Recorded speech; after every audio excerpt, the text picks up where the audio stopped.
Hi everyone, welcome back to the channel. In this video, we'll discuss part 2 of chapter number 1, Transport and Plants. Students, I hope you'll have seen part 1 of this chapter. If not, do watch it. बेटा part 1 में हम लोग यहाँ तक discuss कर चुके हैं. Part 2 हम स्टार्ट करेंगे नेक्स्ट टॉपिक से, स्पेशलिटी ऑफ रूट हेयर्स. तो बेटा रूट हेयर्स में कुछ स्पेशल फीचर्स होते हैं that make them perfect for absorbing water efficiently. Root hairs में कुछ स्पेशल फीचर्स होते हैं जो प्लांट को हेल्प करते हैं वाटर को एब्जॉर्ब करने में. कहाँ से वाटर एब्जॉर्ब कर रहे हैं प्लांट बेटा? सॉइल से. और जो रूट हेयर के फीचर्स हैं जो उन्हें हेल्प करते हैं वाटर को एब्जॉर्ब करने में सॉइल से, उनको वन बाय वन अब हम डिस्कस करेंगे. पहला फीचर तो है भाई, रूट हेयर्स बहुत ज़्यादा होते हैं, बहुत नंबर में होते हैं, ठीक है, जिससे लार्ज सरफेस एरिया मिल जाता है. The numerous root hairs provide large surface area. एक प्लांट को बहुत बड़ा सरफेस एरिया दे देते हैं ये न्यूमरस रूट हेयर्स, ठीक है. मोर द सरफेस एरिया, जितना ज़्यादा सरफेस एरिया होगा उतना ही ज़्यादा वाटर का एब्जॉर्प्शन होगा. तो जो पहला फीचर है रूट हेयर का वो यही है कि भाई रूट हेयर्स बहुत ज़्यादा नंबर में होते हैं, तो एक बड़ा सरफेस एरिया प्लांट को मिल जाता है फॉर एब्जॉर्बिंग वाटर. जितना बड़ा एरिया उतना ज़्यादा वाटर एब्जॉर्ब होगा. क्लियर है? चलें आगे. देखो रूट हेयर्स है ना, तो ये रूट है और ये रूट हेयर्स है, ठीक है. कितने ज़्यादा रूट हेयर्स होते हैं, जितने ज़्यादा रूट हेयर्स होंगे उतना ज़्यादा वाटर का एब्जॉर्प्शन होगा. उतना बड़ा सरफेस एरिया है उतना ज़्यादा पानी प्लांट को मिलेगा, ठीक है.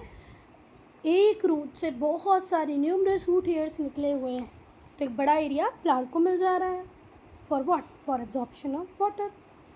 सेकेंड स्पेशलिटी क्या है रूट हेयर्स की? बेटा रूट हेयर्स में सेल सैप होता है. सेल सैप होता है जो बहुत ही कंसनट्रेटेड होता है.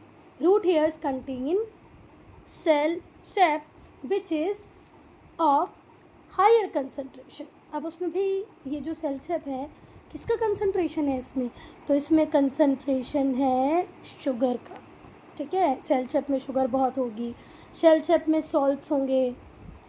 इसके अलावा सेल सैप में कुछ ऑर्गेनिक एसिड्स भी होंगे. कौन से एसिड्स होंगे बेटा? ऑर्गेनिक, ठीक है. तो जो रूट हेयर्स होते हैं उसमें सेल सैप होता है which is highly concentrated, which is of a higher concentration. Than the surrounding soil water. Soil water में उतना ज़्यादा कंसनट्रेशन नहीं है, ठीक है. सेल सैप के अंदर बहुत सारी चीज़ें हैं, शुगर भी है, ऑर्गेनिक एसिड्स हैं, सॉल्ट हैं, पानी कम है सराउंडिंग एरिया से. सराउंडिंग सॉइल वाटर में पानी अच्छा खासा क्वांटिटी में, पर सेल सैप में तो नहीं है, क्योंकि सेल सैप में तो कुछ और भरा हुआ है. क्या भरा हुआ है? सॉल्ट, शुगर और ऑर्गेनिक एसिड्स. तो आपको ये थ्योरी तो पता ही होगी कि अगर पानी मिट्टी में ज़्यादा है, रूट हेयर्स में कम है, तो रूट हेयर्स वाटर को एब्जॉर्ब करेंगी, है ना. बैलेंस बना रहेगा. हायर कंसनट्रेशन से लोअर कंसनट्रेशन की तरफ पानी जाएगा. नेक्स्ट बेटा, जो सेल वॉल होती है वो फ्रीली परमिएबल होती है. दैट इज़, क्या मतलब हुआ फ्रीली परमिएबल? जो चीज़ आएगी उस सबको वो पास करती जाएगी, ठीक है. जितने भी सब्सटेंसेस होंगे सबको पास कर देगी. पर जो सेल मेम्ब्रेन होती है वो सेमी परमिएबल होती है. वो कहती है नहीं नहीं भैया, सारी चीज़ें अंदर नहीं जा पाएंगी, मुझे जिसकी ज़रूरत है मैं उसको अंदर आने दूंगी, अदरवाइज़ मैं हर चीज़ को अलाउ नहीं करूँगी. क्लियर है? चलो, तो जो सेल वॉल है वो फ्रीली परमिएबल है, दैट इज़ परमिट्स सारे चीज़ों को वो अंदर आने की परमिशन दे देती है. पर जो सेल मेम्ब्रेन होती है वो सेमी परमिएबल होती है, जो अलाउ करती है कुछ ही सब्सटेंसेस को जो उसके थ्रू पास हो जाएं और अंदर की तरफ चले जाएं. तो वाटर तो इजीली चला जाएगा और वाटर के अंदर जितने भी न्यूट्रिएंट मिनरल्स वगैरह मिक्स होंगे वो भी अंदर चले जाएंगे. बेटा ये जो नेचर होता है सेमी परमिएबल मेम्ब्रेन का, उसको 1.6 के फिगर में दिखाया गया है. कुछ भी नहीं है बेटा. सेमी परमिएबल का मतलब क्या है? आप चाय की छन्नी से समझ लो कि बस, खैर ये गंदा एग्जाम्पल है, देना नहीं चाहिए, कि आपने चाय बनाई, उसको जब आपने छानने के लिए चाय की छन्नी रखी तो सारी पत्ती ऊपर रह गई, चाय नीचे अंदर चली गई, है ना. पत्ती नहीं जा पाई अंदर. वही हमारा पर्पस भी था कि भाई चाय की पत्ती अगर चाय में आ जाएगी तो हम चाय पी पाएंगे क्या? बिल्कुल पॉसिबल ही नहीं है। तो ऐसे ही सेमी परमिएबल मेम्ब्रेन भी काम करती है कि भाई वो हर चीज़ को प्लांट की रूट को अब्जॉर्ब नहीं करने देती, सॉलिड मटेरियल को तो बिल्कुल नहीं करने देती। वाटर में जो घुला हुआ है वो सब अंदर जा सकता है, सेल मेम्ब्रेन उसको अलाउ करेगी, है ना। तभी हमने क्या बोला, सेमी परमिएबल है वो। अब बेटा आपको बहुत अच्छे से समझा रही है आपकी बुक फिगर 1.6 से कि जो सेमी परमिएबल मेम्ब्रेन है किसके बीच में, वाटर ऑन वन साइड, एक साइड पानी है, ए वाली साइड में पानी है, और स्ट्रॉन्ग शुगर सॉल्यूशन है बी साइड में। एक सेमी परमिएबल मेम्ब्रेन बीच में बना दी है, एक साइड ए नाम दे दिया, दूसरी साइड बी, यहाँ पर अकेला पानी है और यहाँ पर शुगर सॉल्यूशन है। While the sugar solution has higher concentration, sugar solution में हायर कंसनट्रेशन होगा किसका, शुगर का, मॉलिक्यूल्स का हायर कंसनट्रेशन होगा, और वाटर में शुगर मॉलिक्यूल्स होंगे ही नहीं। देखो देखो देखो देखो देखो ये वाला, हाँ ये ए साइड है, ये बी साइड है, और ये जो बीच में है ये सेमी परमिएबल मेम्ब्रेन है, या ये छोटे छोटे से वाटर मॉलिक्यूल हैं। बी साइड में शुगर मॉलिक्यूल के साथ साथ वाटर मॉलिक्यूल भी हैं, ये वाटर मॉलिक्यूल है ना, और ये शुगर मॉलिक्यूल है, ठीक है। तो अब ये जो सेमी परमिएबल मेम्ब्रेन होगी वो वाटर मॉलिक्यूल को पैसेज देगी कि भाई आप यहाँ से यहाँ चले जाएं, हायर कंसंट्रेशन से लोअर कंसंट्रेशन की तरफ जाएं ऑफ वाटर। यहाँ पर पानी ज़्यादा है, यहाँ पर पानी कम है, यहाँ पर पानी ज़्यादा है, यहाँ पानी कम है, तो पानी यहाँ से यहाँ इजीली जा पाएगा। अब बेटा यहाँ से भी पानी यहाँ आ सकता है, पर fewer water molecule go in this direction, बहुत कम पानी इस डायरेक्शन में आएगा बेटा, पर ज़्यादा पानी इस डायरेक्शन में जाएगा, क्योंकि यहाँ पानी ज़्यादा है, यहाँ पानी कम है, तो एक बैलेंस बनाने के लिए पानी यहाँ जाता जाएगा, पर यहाँ पानी कम आएगा, ठीक है। दूसरे शब्दों में कहें तो जो साइड ए है उसमें सिर्फ वाटर मॉलिक्यूल है, ये एक डाइल्यूट सॉल्यूशन है, ठीक है, जबकि साइड बी में शुगर सॉल्यूशन है और ये एक कंसनट्रेटेड सॉल्यूशन है, ठीक है। शक्कर ज़्यादा है उसमें, शक्कर है, जबकि एक साइड में सिर्फ पानी है, पानी क्या है, डाइल्यूट सॉल्यूशन है। As here the water molecules are comparatively less, B side में वाटर मॉलिक्यूल्स लेस हैं और शुगर मॉलिक्यूल्स ज़्यादा हैं। बी साइड में वाटर मॉलिक्यूल कंपेरेटिवली कम है और शुगर मॉलिक्यूल्स बहुत ज़्यादा हैं। थोड़ी देर में आप देखोगे, जब आप इसको अब ऑब्ज़र्व करते रहोगे तो देखोगे जो लेवल था वाटर का ए साइड में वो कम होता जाएगा, ठीक है, and the level of sugar solution on side B increases, और जो शुगर सॉल्यूशन है वो बढ़ता जाएगा बढ़ता जाएगा। क्यों बढ़ता जाएगा भाई, वाटर जहाँ पर हायर कंसंट्रेशन ऑफ वाटर होता है, जहाँ पर पानी ज़्यादा होता है, वहाँ से पानी किस साइड जाता है, जहाँ पर पानी कम है। तो यहाँ पानी कम था, यहाँ शुगर ज़्यादा थी, तो थोड़ी देर में हमने देखा यहाँ का पानी यहाँ जा रहा था।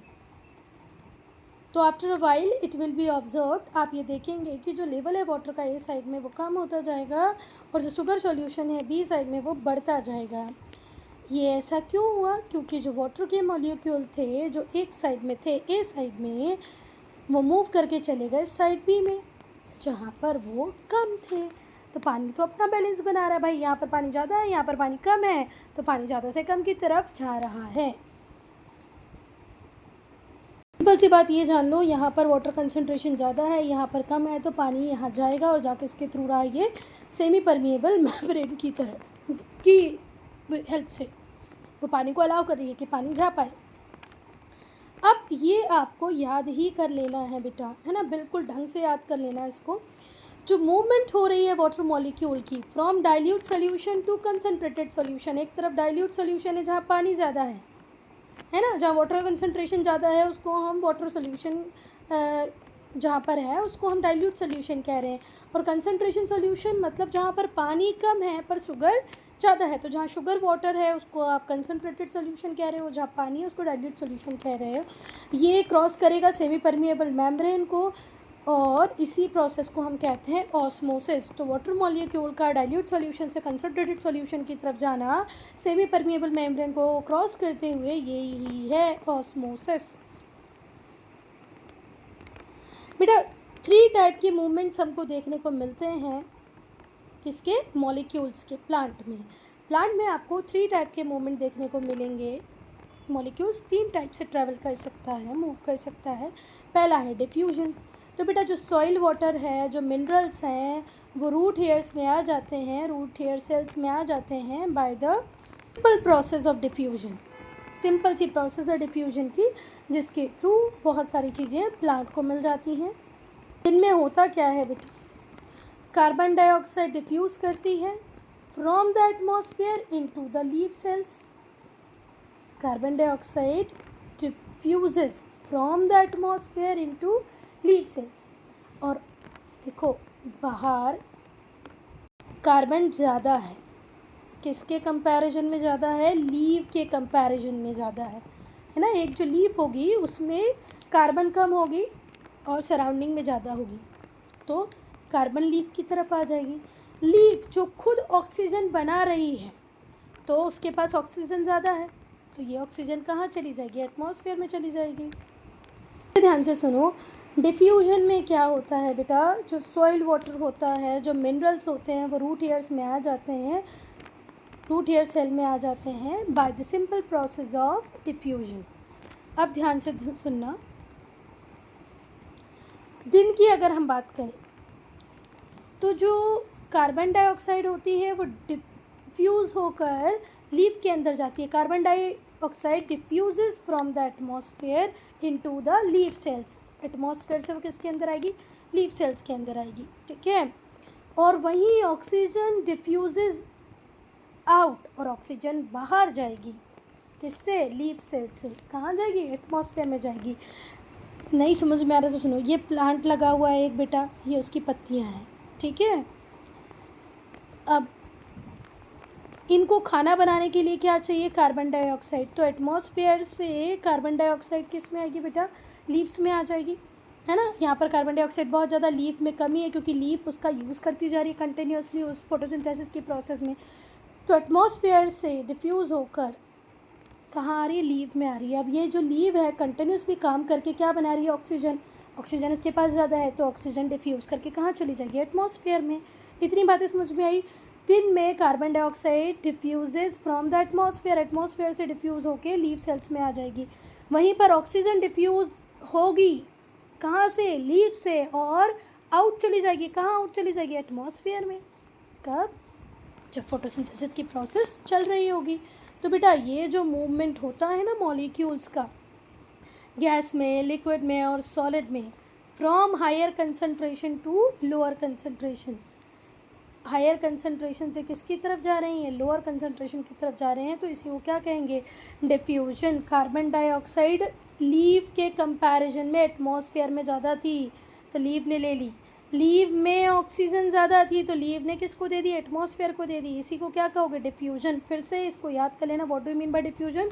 तो जो मूवमेंट होती है मॉलिक्यूल्स की गैस में, लिक्विड में और सॉलिड में, हायर कंसंट्रेशन से लोअर कंसंट्रेशन की तरफ, तो इसी को क्या कहते हैं बेटा, डिफ्यूजन। ऑस्मोसिस एक बार और पढ़ लो। तो ऑस्मोसिस भी क्या होती है, वाटर मॉलिक्यूल्स की मूवमेंट ही होती है from its region of higher concentration through semi permeable membrane. Diffusion में आपको मेम्ब्रेन की कोई ज़रूरत नहीं है, सेमी परमिएबल मेम्ब्रेन की ज़रूरत नहीं है, पर ऑस्मोसिस में आपको सेमी परमिएबल मेम्ब्रेन की ज़रूरत है। जहाँ पर वाटर का हायर कंसंट्रेशन होगा वहाँ से वाटर लोअर कंसंट्रेशन की तरफ जाएगा, पर किसके थ्रू जाएगा, सेमी परमिएबल मेम्ब्रेन के थ्रू जाएगा। तो osmosis is the movement of water molecule. Osmosis क्या है, मॉलिक्यूल, वाटर मॉलिक्यूल की मूवमेंट है from its region of higher concentration, higher concentration वाले रीजन से सेमी परमिएबल मेम्ब्रेन की हेल्प से उस रीजन में जाना जहाँ पर उसका लोअर कंसंट्रेशन हो। या हायर कंसंट्रेशन भी किसका बेटा, वाटर का, और लोअर कंसंट्रेशन भी किसका, वाटर का। जहाँ पानी ज़्यादा था वहाँ से जहाँ पानी कम था वहाँ आना होता है ऑस्मोसिस। हम एक्टिव ट्रांसपोर्ट को पढ़ेंगे। अच्छा बेटा मैं तीनों में तुमको थोड़ा सा डिफरेंस बता दूँ, फिर आगे चलेंगे, थोड़ा सा याद रखना। कि डिफ्यूजन में सेल मेम्ब्रेन की ज़रूरत नहीं पड़ती है, ठीक है। जैसे आपने परफ्यूम घर के किसी भी कोने में लगाया पर उसकी जो स्मेल है वो हर तरफ आ जाती है ना। ऐसी अगरबत्ती हम मंदिर में जलाते हैं, उस रूम में जहाँ हम पूजा करते हैं, पर पूरे घर में उसकी खुशबू आ जाती है, वो डिफ्यूजन का केस है, ठीक है। क्लियर है। पर जब पानी सेमी परमिएबल मेम्ब्रेन से होके गुजरेगा तो उसको क्या कहोगे, ऑस्मोसिस। ऑस्मोसिस में भी पानी एक जगह से दूसरी जगह जा रहा है, पर बेटा यहाँ पर किसका यूज़ हो रहा है, सेमी परमिएबल का यूज़ हो रहा है।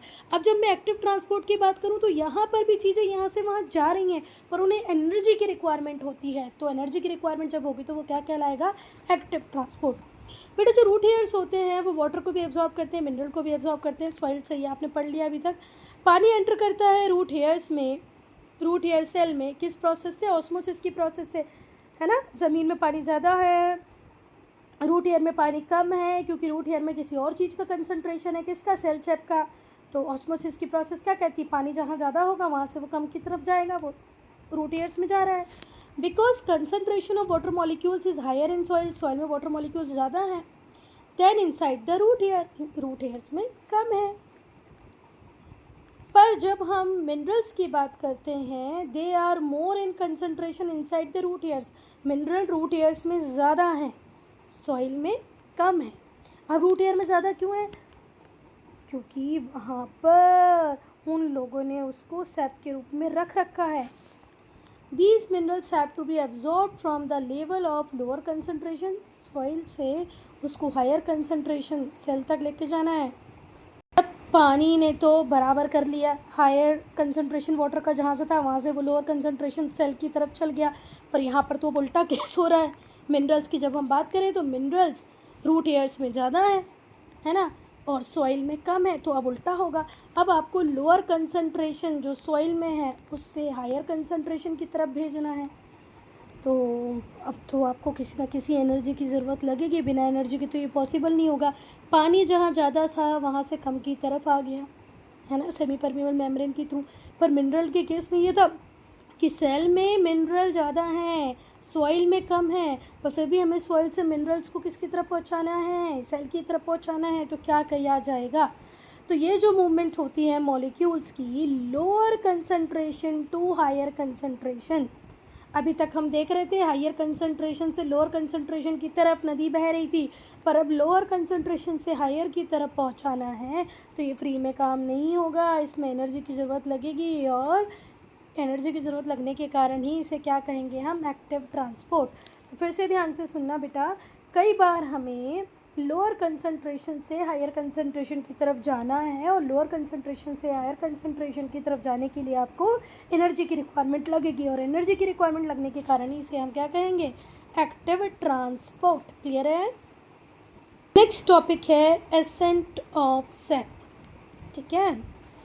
तो बेटा कुछ ज़्यादा ऐसा बहुत ट्रिकी नहीं है, इजीली समझ पाएगा। वाटर को एब्जॉर्ब कर लेते हैं रूट हेयर्स, कहाँ से, सराउंडिंग सॉइल से, किस प्रोसेस से, ऑस्मोसिस से। समझ में आ गया, एक सेमी परमिएबल मेम्ब्रेन होगी जो पानी को कहेगी आओ हमारे पास आओ, क्योंकि तुम ज़मीन में ज़्यादा हो, हमारे पास कम हो, पानी बेचारा चला जाएगा चुपचाप। It then moves into the inner cell, वो इनर सेल में पहुँचा किसकी, रूट की, by cell to cell diffusion. अब सेल टू सेल डिफ्यूजन हो रहा है बेटा, है ना, सेल टू सेल क्या हो रहा है, डिफ्यूजन। तो यहाँ से यहाँ, यहाँ से यहाँ, यहाँ से यहाँ पानी पहुँच रहा है। फिर से ध्यान से सुनो, it then moves into inner cell, अंदर सेल में पहुँचा रूट की, और फिर सेल टू सेल डिफ्यूजन होने लगा, and osmosis to reach the central xylem. तो डिफ्यूजन भी होगा, ऑस्मोसिस भी होगा, और वो पानी कहाँ तक पहुँचेगा, सेंट्रल जाइलम तक पहुँचेगा, विच कंटिन्यूस अपवर्ड इनटू स्टेम। और फिर वो देखो, रूट हेयर से रूट के इनर सेल, फिर सेल टू सेल डिफ्यूजन हुआ, ऑस्मोसिस हुआ, तो सेंट्रल जाइलम में पहुंचा, सेंट्रल जाइलम से वो अपवर्ड अब स्टेम में पहुंच रहा है, और स्टेम के बाद वो लीव में पहुंच रहा है। ये जो अपवर्ड मूवमेंट हो रही है पानी की, मिनरल की, इसी को कहते हैं एसेंट ऑफ सेप। बेटा ये जितनी आसानी से यहाँ पर दिखा दिया है उतना आसान होता नहीं है, इसमें कोहेशन, एडहेशन, ट्रांसपिरेशन पूल, वो सब की रिक्वायरमेंट होती है। पर ठीक है ना, वो हम देखेंगे बाद में। पर अभी एसेंट ऑफ सेप समझ में आया। तो एसेंट ऑफ सेप क्या है? पानी का ज़मीन से पूरा ऊपर लीव्स तक पहुंचना।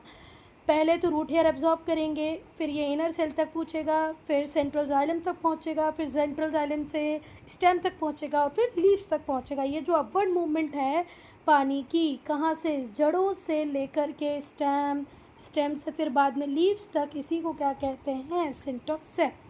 इसमें बहुत सारे कैपिलरली भी काम करती हैं, एडेशन, कोहेशन और उसके बाद आपका ट्रांसपिरेशन पूल, ये सब मिलके काम करते हैं जब पानी यहाँ से अपवर्ड मूव करता है।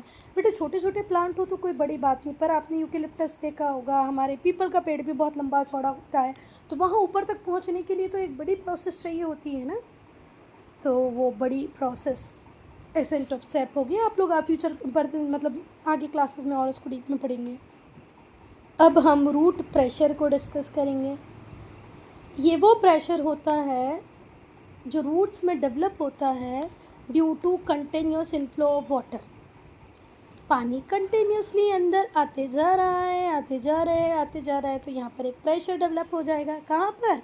रूट्स में, क्योंकि रूट्स में कंटिन्यू पानी आ ही रहा है ना, रूट एयर अब्जॉर्ब करते जा रहे हैं। Due to continuous inflow of water, क्योंकि कंटिन्यू वाटर आता जा रहा है, because of cell to cell osmosis, क्योंकि सेल टू सेल ऑस्मोसिस तो कंटिन्यू है ही। इसकी वजह से ये जो प्रेशर है, इसकी वजह से जो वाटर है वो एंटर कर जाएगा जाइलम वेसल में, ठीक है, and helps in pushing the plant shape upward. अब बेटा रूट कंटिन्यूसली एब्जॉर्ब करती रहेंगी, तो सेल टू सेल ऑस्मोसिस हो ही रहा है कंटिन्यू। फिर यहाँ पर जो प्रेशर डेवलप हो रहा है, तो वाटर कहाँ एंटर कर जा रहा है? जाइलम वेसल में, और जाइलम वेसल में एंटर करने के बाद वो पुश कर रहा है प्लांट सेप को कि भाई और ऊपर जाओ। थस जो रूट प्रेशर होता है, ये एक फोर्स है जो कंट्रीब्यूट करता है एसेंट ऑफ सेप में through the stem into the leaves up to certain height. एक ग्रेट हाइट तक पहुंचने के लिए पानी को किसकी भी हेल्प लगती है? रूट प्रेशर की। तो रूट प्रेशर लगा रही है। क्यों लगा रही है भाई? रूट में तो कंटिन्यू पानी आता जा रहा है, फिर सेल टू सेल ऑस्मोसिस होता जा रहा है। अभी पानी को ऊपर पहुँचाओ, क्योंकि मैं तो कंटिन्यू पानी लेती जा रही हूँ ना। तो अब ये जो प्रेशर होगा, इस प्रेशर से पानी जाइलम वेसल में एंटर होगा, फिर जाइलम वेसल पुश करेंगे प्लांट सेप को कि अपवर्ड मूव करने में, वो अपवर्ड मूव करेगा। तो ऐसे कह सकते हैं कि जो रूट हेयर्स होती हैं वो भी फोर्स लगाती हैं एसेंट ऑफ सेप में पानी को ऊपर पहुंचाने में, स्टेम फिर लीव्स। अब हम ट्रांसपिरेशन को पढ़ेंगे। ट्रांसपिरेशन में क्या होता है बेटा? वो पानी जो रूट्स ने एब्जॉर्व किया, ठीक है, उसको कुछ हद तक ही कौन यूज़ करते हैं बेटा? ट्रीज़, प्लांट्स, ठीक है। पूरा के पूरा तो यूज़ नहीं कर लेते। अब कंटिन्यू ज़मीन से पानी आए जा रहा है तो पूरा तो नहीं यूज़ करेंगे, जितना यूज़ हुआ उतना यूज़ हुआ। बाद में ये जो लीव्स होती हैं, ये बचे हुए पानी को एटमॉस्फेयर में छोड़ देती हैं कि भैया जितना हमें चाहिए था वो हमने ले लिया, अब बचा हुआ तुम ले लो। अच्छा, इसके भी बहुत सारे बेनिफिट होते हैं। प्लांट का टेम्परेचर मेंटेन रहता है, जैसे हम लोग बोलते हैं ना, हमको स्वेटिंग होती है, पसीना आता है, तो गर्मियों में जितना ज़्यादा पसीना आता है हमारी बॉडी उतनी ज़्यादा नॉर्मलाइज होती जाती है, उसका टेम्परेचर मेंटेन रहता है। इसी प्लांट के साथ है, जितना ज़्यादा ट्रांसपिरेशन होगा उसका टेम्परेचर मेंटेन रहेगा। चलो, तो आप लोगों ने ये पढ़ लिया है कि प्लांट कंटिन्यूसली पानी एब्जॉर्ब कर रहा है रूट्स के थ्रू। बेचारी रूट्स भी थक जाती होंगी रे, दिन भर पानी निकाल के, एक ही काम बचा है उनके पास। तो ये जो पानी होता है ये स्टेम्स में पहुंचता है, प्लांट्स के सारे पार्ट में पहुंच जाता है, लीव्स में भी पहुंच जाता है। बहुत थोड़ा सा जो अमाउंट होता है ना बेटा, उस पानी का जिसको प्लांट ने एब्जॉर्ब किया, उसका यूज़ होता है ना, या प्लांट उसको रिटेन करके रखता है या यूटिलाइज़ करता है। किस प्रोसेस में? फोटोसिंथेसिस की प्रोसेस में। बेटा जितना भी पानी रूट ने लिया, उसका बहुत थोड़ा सा भाग प्लांट रिटेन करता है या यूटिलाइज़ करता है फोटोसिंथेसिस की प्रोसेस में। जो बचा हुआ होता है वो एवापोरेट कर दिया जाता है वापस से एटमॉस्फेयर में। वाटर वेपर के रूप में वो पानी हम एटमॉस्फेयर को वापस कर देते हैं। भाई तुम्हारी ज़मीन से लिया था हमने, जितना हमें लगा हमने यूज़ कर लिया, बाकी तुम ले लो, हमें नहीं चाहिए। तो रूट्स ने कंटिन्यूसली पानी को एब्जॉर्ब किया, वो स्टेम लीव्स तक पहुंची, लीव्स में कुछ थोड़ा सा पोर्शन यूज़ किया, बाकी सब कुछ एटमॉस्फेयर को वापस दे दिया through the stomata present in the epidermis of the leaves की एपिडर्मिस में स्टोमेटा एक महान व्यक्ति प्रेजेंट होता है जिसके बिना कुछ भी नहीं हो सकता। वो स्टोमेटा ही सक्शन पुल क्रिएट कराएगा, वो स्टोमेटा ही बचा हुआ पानी एटमॉस्फेयर को देगा, और वो ज्योग्राफी वाली साइकिल में भी बहुत हेल्प करता ही है, वो हम आगे कभी डिस्कस करेंगे।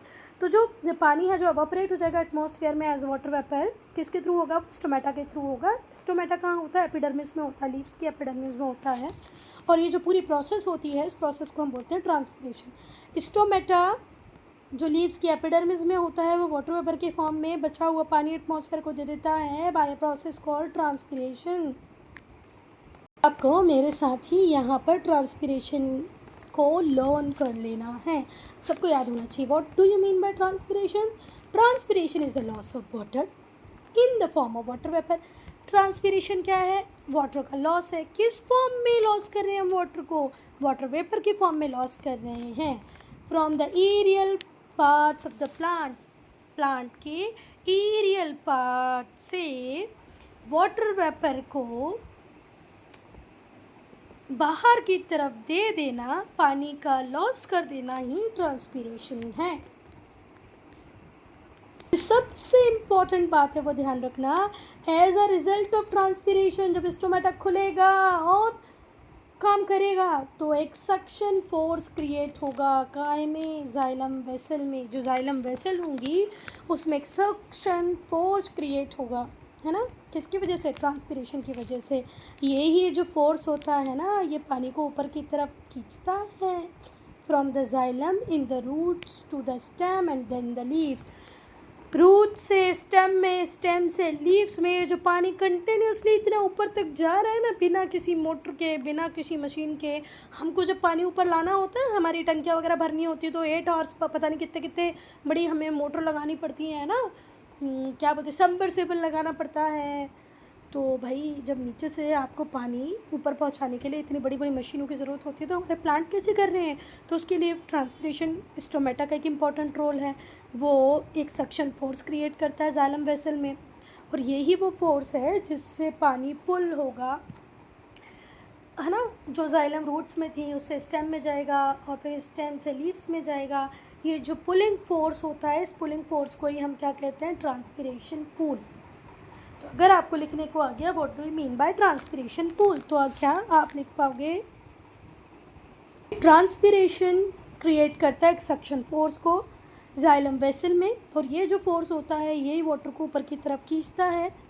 जो रूट्स में जाइलम होती है उनसे स्टेम में आता है, स्टेम से लीव्स में आता है, और ये जो पुलिंग फोर्स है यही कहलाता है ट्रांसपिरेशन पुल। ये बहुत इम्पॉर्टेंट होता है टॉल ट्रीज़ में, जहाँ अपवर्ड कंडक्शन वाटर का लगभग 100 मीटर की हाइट तक होना होता है या उससे ज़्यादा भी होना होता है, तो वहाँ ये ट्रांसपिरेशन पुल ही है बेटा जो पानी को ऊपर की तरफ लेके जा रहा है। ये बहुत ज़्यादा इंपॉर्टेंट होता है टॉल ट्रीज़ में, जहाँ अपवर्ड कंडक्शन होगा वाटर का up to height of 100 metres और मोर। यूकेलिप्टस का पेड़ तो हो सकता है थोड़ा सा और ज़्यादा हाइट पे चला जाए, तो वहाँ तक पानी ले जाने के लिए भाई आपको ट्रांसपिरेशन पुल की ज़रूरत होगी। वो कब क्रिएट होगा? जब ट्रांसपिरेशन होगा। ट्रांसपिरेशन में इंपॉर्टेंट रोल किसका होता है? स्टोमेटा का। बेटा ये जो जाइलम के टिश्यूज़ होते हैं ना, ये थिन पाइप्स की तरह होते हैं, जिन्हें आप कैपिलरली ट्यूब्स की तरह भी कह सकते हैं। आप लोगों ने आपकी केमिस्ट्री लैब में ऐसे ट्यूब्स देखी होंगी ना, पतली पतली जो ट्यूब्स होती हैं, इन्हें कहते हैं कैपिलरली ट्यूब्स, है ना? तो जो जाइलम टिश्यूज़ होते हैं वो किस फॉर्म में होते हैं? कैपिलरी ट्यूब्स के फॉर्म में होते हैं, थिन पाइप्स के फॉर्म में होते हैं, जो कहाँ रहते हैं? इनसाइड द प्लांट के अंदर। जितना ज़्यादा नैरो डायामीटर होता है उतना ही ज़्यादा फोर्स लगता है ऊपर की तरफ, ठीक है? Water molecules upward easily move कर जाएंगे क्योंकि डायामीटर बहुत ज़्यादा नैरो है, फोर्स फिर ज़्यादा हो जाएगा, है ना?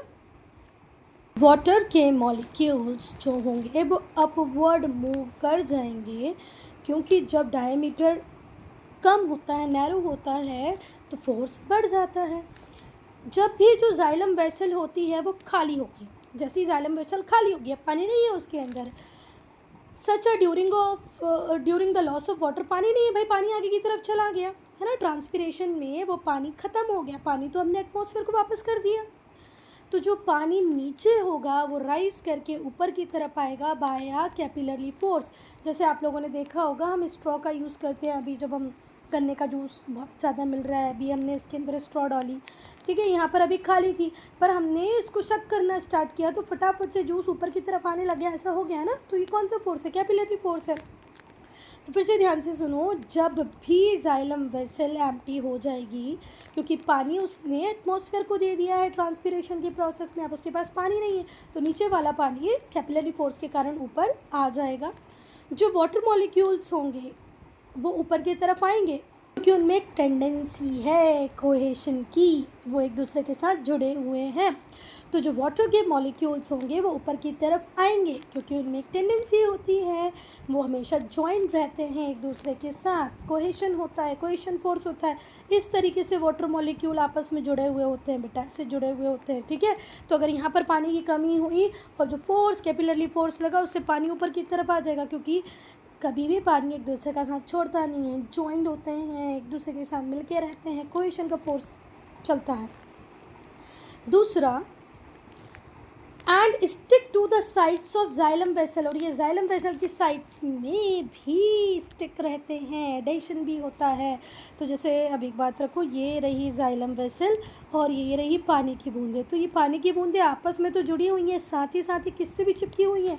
जाइलम वेसल से भी चिपकी हुई हैं, और आपस में खुद में भी इनमें ज्वाइन है। तो जैसे जैसे ट्रांसपिरेशन से पानी बाहर की तरफ जाता रहेगा, उस खाली स्पेस को पूरा करने के लिए नीचे से पानी ऊपर की तरफ आता रहेगा, ठीक है बेटा। इस पार्ट को हम यहीं पर एंड कर रहे हैं। अगर इतना आपको समझ में आता है तो आप मुझे बता देना, मैं इसका पार्ट 3 बना दूँगी, ठीक है।